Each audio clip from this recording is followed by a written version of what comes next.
thank you for joining us.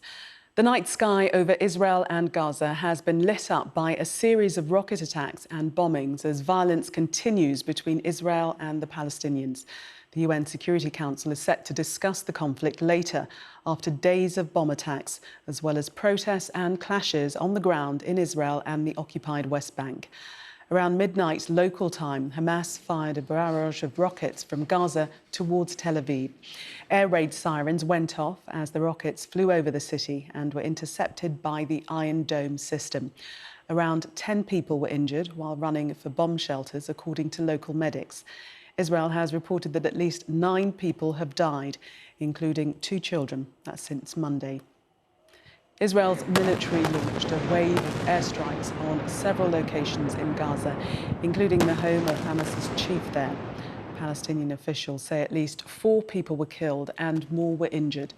According to the Palestinian Authority, at least 149 people have died since the conflict began on Monday.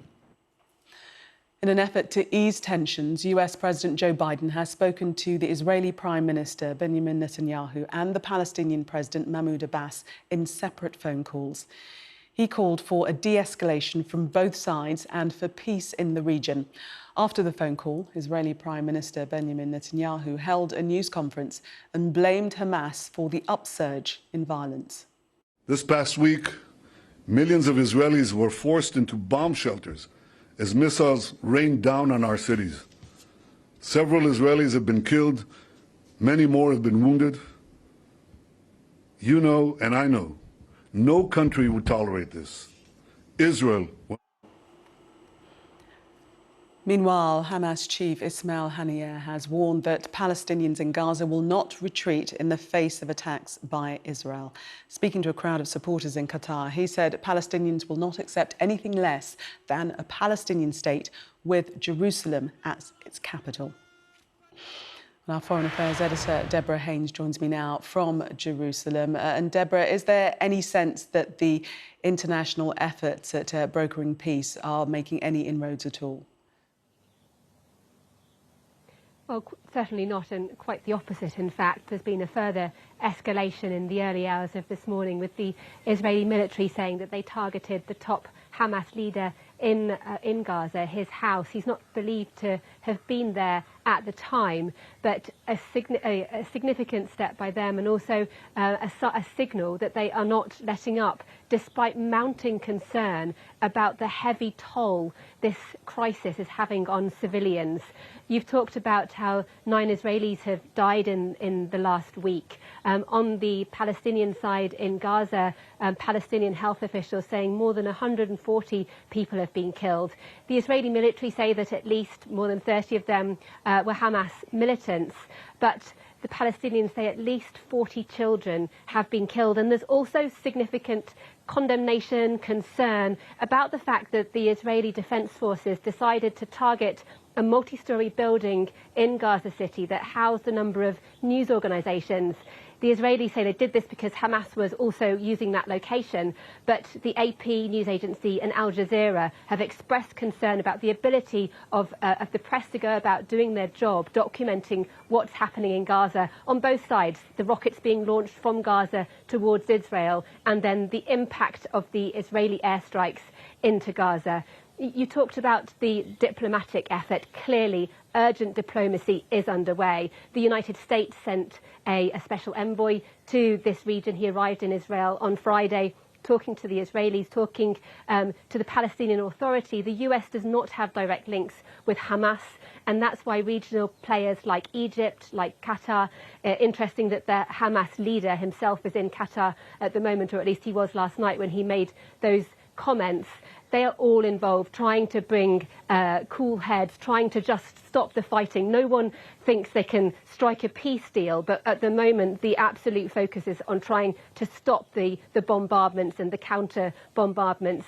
Later today, the UN Security Council will be holding their first public session. They've held a number of closed sessions since this crisis started last week, but this is the first time we'll be hearing from the Security Council in open session.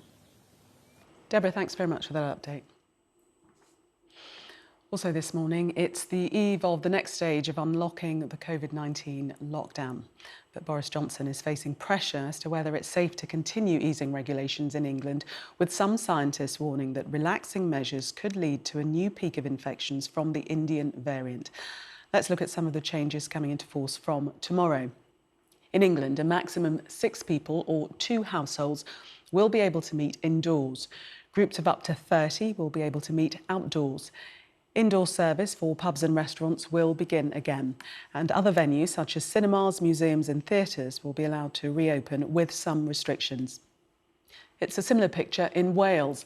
Indoor hospitality will open from tomorrow. Indoor leisure, such as cinemas and museums, will also open their doors again.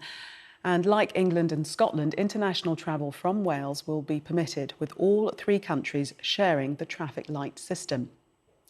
Most of mainland Scotland will enter level 2 from Monday, except Glasgow and Moray, which remain in level 3. In level 2, 6 people from 3 households can meet indoors and stay overnight.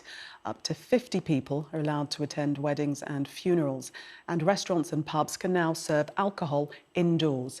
Milena Veselinovic reports as the country prepares for its next step towards normality. On the brink of further reopening, a worrying new version of the virus is taking hold. Cases of the Indian variant have more than doubled in the past week, but the government says it will press on with tomorrow's planned unlocking when indoor dining will resume. It does come with a warning from the PM that people need to judge the risk for themselves. The difficulty here is that in terms of human behavior, we take a lot of cues from the authorities. By continuing on with alleviating the lockdown, the onus is on the public to engage in, particular type of behavior, make their best decisions. But the signal very much is one of relaxation, and that's a problem. Scientists are concerned that the Indian variant could be more transmissible at a time when many still await their jabs, and that the message about being cautious could be lost among further lockdown lifting. If they've allowed it, it makes you think that obviously it's safe. Yeah, you wouldn't think differently, because that's who you trust at the end of the day, the government. So. I feel fine, I feel really comfortable, to be honest. I ain't really got any worries. I think hopefully COVID's dying down anyway now. Definitely more comfortable, we're just going by what the updates are, so yeah. Even on a rainy night like this, people are clearly relishing being out and about again, and from Monday, with the freedom to dine indoors, restaurants like this one will be even busier. But the government is worried about the Indian variant, and with the risk of transmission greater indoors, the question is if this latest step in reopening is here to stay. Authorities have emphasised the need for responsible behaviour. But in Glasgow on Saturday, police broke up a large gathering of Rangers fans celebrating an unbeaten season. Events like these could make a more transmissible variant harder to control, and the PM has warned that further spread could delay the final stage of lockdown easing in June. But he's faced heat for that from senior backbenchers like Steve Baker, who says the vaccines continue to work. Writing in the Sunday Telegraph, Mr. Baker accuses the government of a campaign of fear, saying, "It would, of course, be irrational to impose restrictions when this is what the data tell us. We were told the roadmap was cautious precisely so it would be irreversible." But the virus doesn't stick to timetables, and the Prime Minister knows that he has a tough balancing act on his hands. Milena Veselinovic, Sky News. Health Secretary Matt Hancock will be on Sophie Ridge on Sunday to discuss the government's response to the Indian variant. That's at 8:30. Let's take a look now at the latest coronavirus figures for the UK. There have been 2,027 new cases reported in the latest 24-hour period. 7 more deaths were also reported, which means the total number of people who've died within 28 days of a positive test now stands at 127,675. Another 204,912 people have received their first vaccination, and 379,111 people got their second. In total, 56 million jabs have now been administered across the UK. The NHS says there's been a surge of vaccine bookings amongst people aged 38 and 39. More than 600,000 have booked for a COVID jab within 48 hours of appointments being opened up. Over 35s are likely to be called up in the coming days. A major incident has been declared after a suspected gas explosion at a residential area in Heysham, Lancashire. Firefighters were called to a row of terraced houses on Mallowdale Avenue in the early hours of this morning and are searching a collapsed property. Lancashire police say they're at the scene and nearby homes have been evacuated. And a number of residents have reported that as many as 3 houses may have collapsed. It's currently unclear if anyone has been injured. The artificial voice of the late physicist Stephen Hawking is familiar around the world, but pioneering software can now allow patients to bank their own voice if they're in danger of losing it to disease. Motor neurone disease charities say it's significantly improved the quality of life for patients and are calling for it to be offered on the NHS. Gerard Tubb has the details. Icelander Fredrik Thorstensson founded his seafood processing firm in Grimsby 20 years ago. Do you like meat? But now he has multiple system atrophy, MSA, a progressive neurological disorder that is rapidly robbing him of his voice. In the quiet of his office, he explained how important it is to him to preserve how he used to sound using technology called voice banking. The thing is that your voice, and what my voice is part of my identity. So of course it is very important for me to be able to keep my voice. I have motor neuron disease, a progressive condition that reduces my powers of movement. Perhaps the most famous synthesized voice was that of physicist Stephen Hawking, but that robotic sound is no longer necessary. Fredrik has recorded a few hundred words and phrases into software that allows him to type into his phone and speak as he used to. I managed to get together people from the Parkinson's organisation, and I'm really nice on this. I am starting a charity fund called My Voice, where MS patients can have help funding voice banking as well as having access to a computer to talk through once they lose their voice.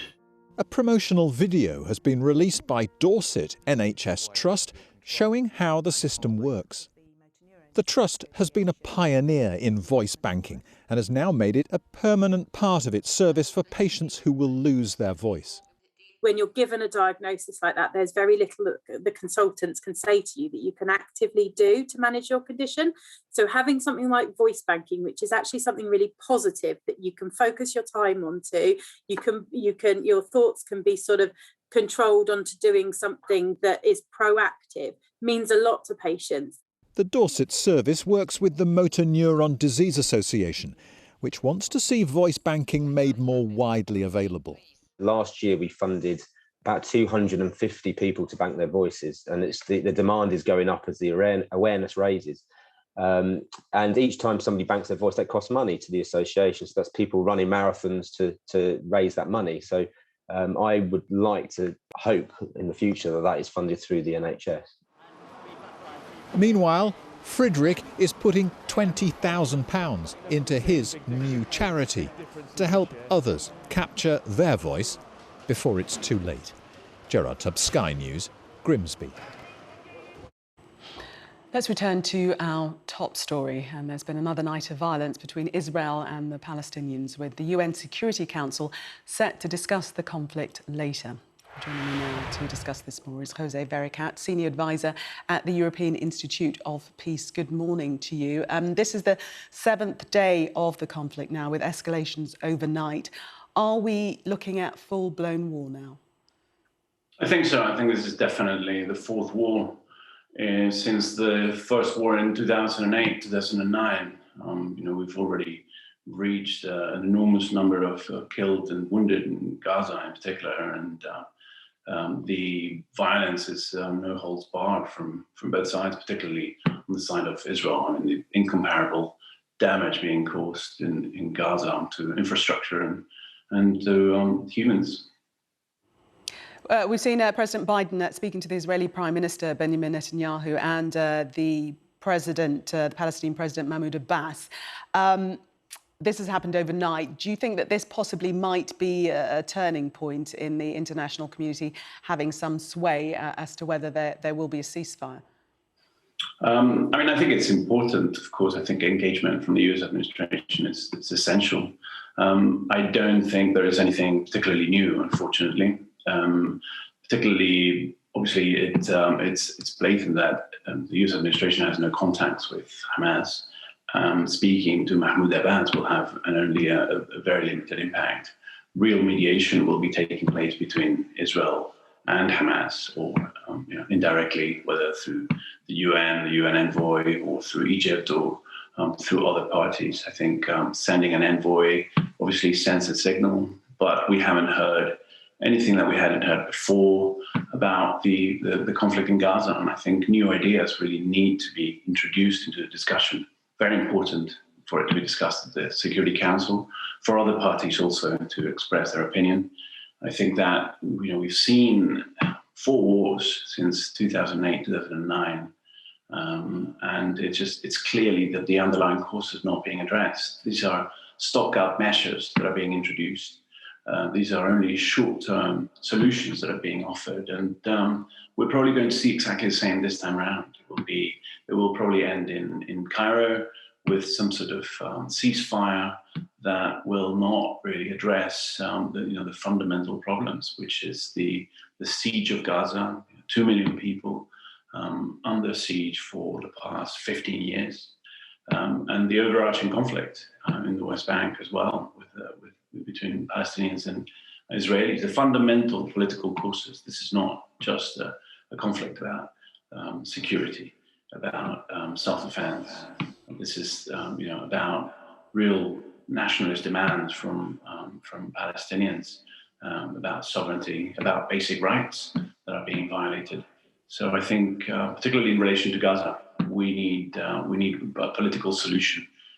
Israel has only offered very short-term solutions to Gaza. It has only offered marginal relief of the siege. And you can't continue having 2 million people under siege, completely under a blockade, unable to move. Practically, the majority of the population in Gaza today has never left the Gaza Strip. So what we need are more global solutions. We also need Palestinian elections. This has been something that indirectly has blocked progress on a broader political solution and has impacted violence right now. Clearly, it's a classic casebook study of political fragmentation, of the loss of the closure of a political horizon turning to violence. Hamas could have engaged in a political process through those elections and channeled their ambitions and their aspirations and the Palestinian ambitions and aspirations through politics and not through... I wanted to, sorry to interrupt, we're running out of time. I just wanted to ask you whether you think there's something more worrying about this particular bout of conflict, because for the first time, or many people are saying it's the first time, we're seeing conflicts between Israeli Jews and Israeli Arabs in mixed neighbourhoods playing out on the streets. Yeah, absolutely. Clearly, this has been, it has taken on new dimensions from the beginning. Hamas attacking, responding to an escalation in Jerusalem, to aggressions against the Al-Aqsa Mosque, or the Temple Mount, and also the response of population in Israel, of Palestinian Israeli population in Israel, the solidarity. I mean, Hamas has really been very opportunistic. And has exploited the moment, the status quo blockade politically, and has gathered enormous momentum. And of course, this is an unprecedented escalation. Jose Vericat, Senior Advisor at the European Institute of Peace. Thank you very much for sharing your analysis with us. Thank you. Let's take a look at the weather now with Naz. What have you got? More of the same. No big changes in the weather, I'm afraid. Not for today and not for the new week either. We're going to continue with a cool and showery, unsettled theme.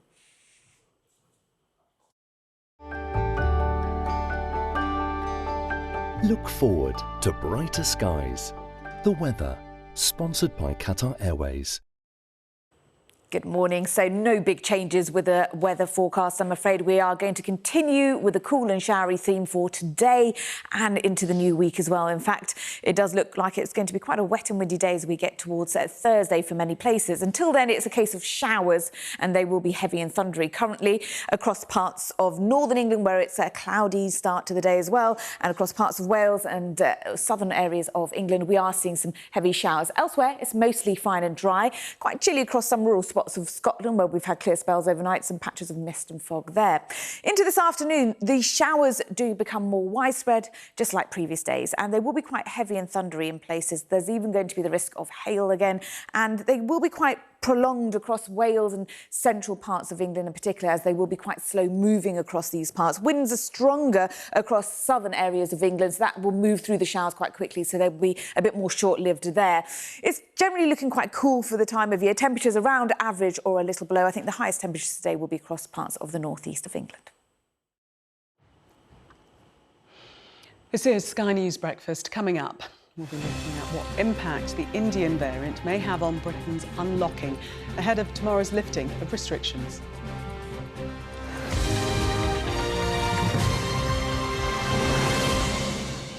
Welcome back to Sky News Breakfast. A major incident has been declared after a suspected gas explosion at a residential area in Heysham, Lancashire.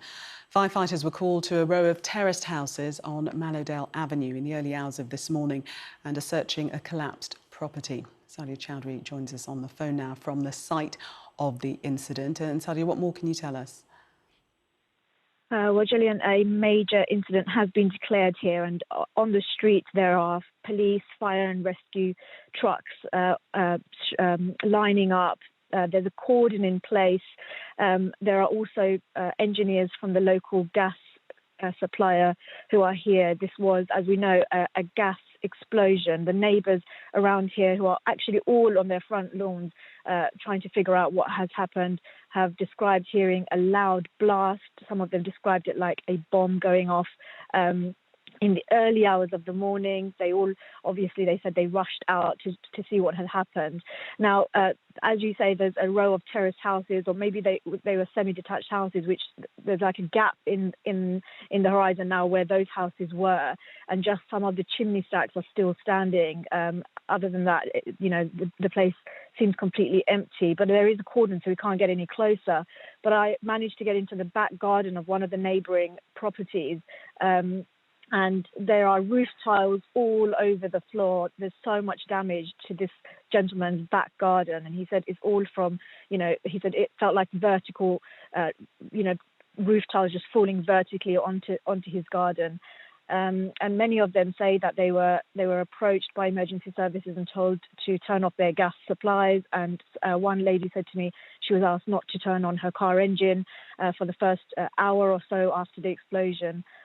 There's a lot of confusion here from the neighbours. They want to know what happened and whether it is safe to go inside. One lady was saying her next door neighbour took a long time to go back into her house because she was that afraid. But investigations are continuing, and we should know a bit more later on in the day. I will be back to you for that. Thank you. The government is pushing ahead with tomorrow's easing of lockdown, despite warnings from senior scientists that loosening restrictions could cause a surge of the Indian variant of the COVID virus. Let's speak now to Dr. Julian Tang, Honorary Associate Professor at the Respiratory Sciences Department of the University of Leicester. Good morning to you. With cases of the Indian variant almost 3 times the number that we saw last week, are you comfortable with the loosening of COVID restrictions come tomorrow? Morning. Depends what you mean by comfortable. I think the vaccinations will prevent severe disease and death, but there's still, 20 to 30 million under 40s and some over 40s still not yet vaccinated. This virus may well be more transmissible. If you're not immune, it may infect and spread amongst the non-immune. You may get clusters of cases in certain areas, a few of which may need hospitalisation, because we know from the Kent variant from last year's experience that if you have enough cases, you'll always find some that actually get more severely ill, although this younger population should be less prone to that. The variant is thought, though, to be more than 50% more transmissible than what we've seen with the Kent variant, isn't it? Well, there's some debate around this. I know there's an article in the Times yesterday suggesting it could be a founder effect, but this was the same debate we had as last year with the Kent variant, and that did turn out to be more transmissible. And evolutionary-wise, the virus is more likely to be more transmissible than cause more severe disease because it doesn't want to kill its host because it's no good for the virus either. Do we know categorically whether the vaccine is sufficient to combat the Indian variant? We don't know categorically because there's no real data, lab or otherwise yet, looking at this in a very kind of robust manner. But the lack of the 484 mutation, 484Q for the Indian variants and 484K for other variants like South African, Brazilian, suggests that it may be less vaccine resistant. However, it does share the 452R mutation that we see in the Californian US variant that does seem to confer some reduced vaccine efficacy and also some enhanced transmissibility. And what's your view on variants? Because there have been others in the past, there will be other variants in the future. I mean, should we stop being scared of every single new variant? Because a lot of people will have antibodies. The vaccination programme means that a lot of people will at least have the first vaccine. Do we need to stop being so fearful of new variants? Yeah, so I think, as with other viruses, as we are exposed more and more over time to different circulating variants, and with different vaccines being updated seasonally, you build up a library of immune responses, both B and T cell, antibodies and cell-mediated, that will then help you to reduce severe disease and death from these variants. And it may just reduce down to a common cold, years from now. But at the moment, I think the first exposure to a pandemic virus may have unpredictable effects if we don't protect those who are vulnerable. And we have seen that over the past 14 months or so. Would you advise against lifting all restrictions on June the 21st? I think it's too early to say that yet. Let's see how it goes from tomorrow and forwards. And we'll know in a couple of weeks how this new variant is going to surge, if it does surge through the UK population in the presence of the ongoing vaccine programme. Dr. Julian Tang, thank you for sharing your expertise with us this morning. Thank you. Let's take a look at the weather now for you with Naz.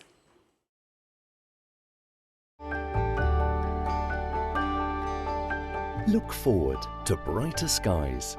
The weather, sponsored by Qatar Airways. Good morning. No big changes in the weather forecast, I'm afraid, for today. It's another cool and showery picture, and it remains unsettled and cool for the time of year into the new week as well. Quite wet and windy conditions are expected on Thursday, in fact. Until then, it's a case of showers, and currently those showery outbreaks of rain across parts of northern and northeastern parts of England, Wales and southern counties of England as well. Elsewhere, it's a mainly dry and bright start, but not for long. As we go into this afternoon, showers will become more widespread, and much like previous days, they're likely to be heavy and thundery in places. There's also going to be the risk of hail, like the previous days as well. And some of them are going to be quite slow moving, so some rather prolonged downpours, mainly across parts of Wales and central England, where the winds will be lighter. But the winds are going to be quite brisk along the south coast today, down towards the southwest and even some eastern areas. So that will move along those showers a bit quicker, so they're not going to be as prolonged. They're more short-lived showers. For Scotland, faring best with the driest conditions, the lighter showers there and less frequent, but still there will be some showers scattered across there as well. And generally it will be a cool day.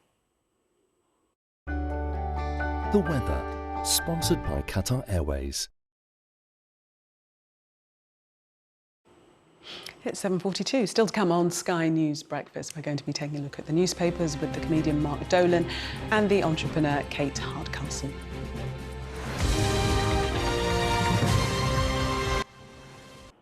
With us now to take us through the newspapers, comedian Mark Dolan and the entrepreneur Kate Hardcastle. Welcome back to both of you. Starting with you, Mark, first of all, and this story in The Sun about Labour being behind in the polls, some 13 points, I believe. That's right. What had looked like something of a blip now resembles long-term decline in support for the Labour Party. It's like a football club that's struggling and keeps changing its manager, but the results are just not coming in. And the fact that we're at the tail end of the biggest recession in 300 years, a perception, certainly in some quarters, that the government have handled the pandemic badly, a debate about whether the Prime Minister locked down too late in the first place. You know, it should be rich pickings for an opposition party. But we saw what happened 2 weeks ago, Super Thursday, a drubbing, something that never happens, Gillian, which is for a sitting government to win a by-election. I mean, as a political nerd, that's unheard of, especially to take a seat from Labour in Hartlepool that's, of course, been in their possession for decades. So what's going wrong? What's the problem? Well, I've spoken to Labour figures who focus on the vaccine bounce. And of course, the vaccine rollout has been a great success for this government, and it will have won them plaudits. But I think there's a wider story, and it's the fact that Labour support is split now between metropolitan Remain voters who are socially liberal and patriotic pro-Brexit voters in those red wall seats in the north of England. Two different parties, two different constituencies, and we've seen Keir Starmer try to ride two horses. It's not possible, and we're seeing the consequences. I think Keir Starmer is going to have to pick a side. You know, Labour's great dilemma now is not who their leader is, because anybody, the most charismatic figure in politics, couldn't solve Labour's issue. And the issue is, does it turn left and head back to Corbynism, or does it turn right and head back to Blairism? And that's the great dilemma facing not just Keir Starmer, but the wider party movement. Let us move away from politics for the moment and have a look at business. In the Mirror, Kate, the closing of Debenhams, and this is after nearly 2.5 centuries on the high street. It really was quite a landmark day yesterday. We knew it was coming. We know that the Boohoo Group have purchased the Debenhams brand and it's now online only. And it's quite clear and evident that the future for that is going to be combining all of the brands they own and putting them under that site. So it's not going to feel like the same Debenhams as you remembered in the department stores. It's certainly, from a business perspective, quite easy to look at the Debenhams legacy, see what they did brilliantly, but also see where the failings came, really placing the chips on the fact that retail for them was going to carry on in the same vein, in the same way, with online just being a small part of it. But obviously yesterday was also about trying to remember all of the staff workers, and I think quite a poignant day for our high streets. We've talked about them for years. We know that they've been in need of evolution. We know they need to be more human. We know we need more social interaction and places to be, particularly as we all rejoin together after a year of really not seeing each other. But they can't just hang their hat on retail. And I think what we're going to see before we see the next catalyst for that change and actually start to see some of these high streets of the future is going to be quite a sad picture, actually, in a lot of bigger cities, particularly because we know, as well as losing Debenhams and the Arcadia Group, brands like Topshop, Dorothy Perkins, we're also going to see the store closures from programmes that John Lewis and Marks and Spencer's have both been running over recent months to try and really tighten up on their store network and try and save costs, moving a lot of their investment online. So I think we're going to go through some real high street pain over the next couple of years before we see what can be our future there. It's not dead, it's evolving, but it's certainly going to be quite sad. And yesterday, a really poignant day. Yeah, no, indeed. It'll be interesting to see how the high street changes and evolves, as you say. Back to politics and Scottish independence, Mark. This is a piece from Gavin Esler, the writer and broadcaster. That's right. The headline is a pretty explosive one, Gillian. Wake up, England. Scottish independence will have seismic implications for everyone, not just in Scotland, but south of the border. And I do think that's why Scottish independence needs to be a national conversation. It affects all 4 nations of the country, because there will be implications for the GDP of the rest of the UK if Scotland leave. And Gavin Esler's point, which is really interesting, is that Nicola Sturgeon has been allowed to dominate the debate. Now, of course, she has a huge mandate. She, of course, last Thursday achieved not quite a majority in Holyrood, but another mandate to pursue and press on with independence. The question is whether Boris Johnson will grant that. Now, the idea of a Westminster-based Prime Minister granting or not granting a public vote in Scotland, the optics of that are not great, and that will, embolden the nationalists. We've got to be granted democracy by someone in London. But the truth is that it is a British conversation, and English, Welsh, and Northern Irish people will also be, impacted. And, Yeah, I just think that you need to hear all voices. The reason why there is such a vacuum is because Nicola Sturgeon is one of the most effective politicians in the country. She's articulate, she is very clear with her messaging, and she has managed to sort of leverage support in Scotland for her project, quite often from voters who don't even want independence. It's not 100% of SNP voters that actually want independence, but she is considered a steady hand at the tiller. But, you know, the counterbalance has to be questions like, would we have had an extraordinary success with the vaccine rollout if it wasn't for the UK? For example, what would the currency be of an independent Scotland? Would an independent Scotland be able to borrow as cheaply on the international bond markets as the UK has been able to do during this pandemic? Questions to which there may be satisfactory answers from the SNP, but not questions that are currently being posed.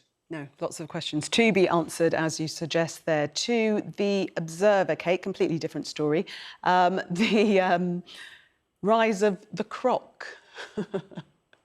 Do you own a pair? Yes, say it. Yes, I do.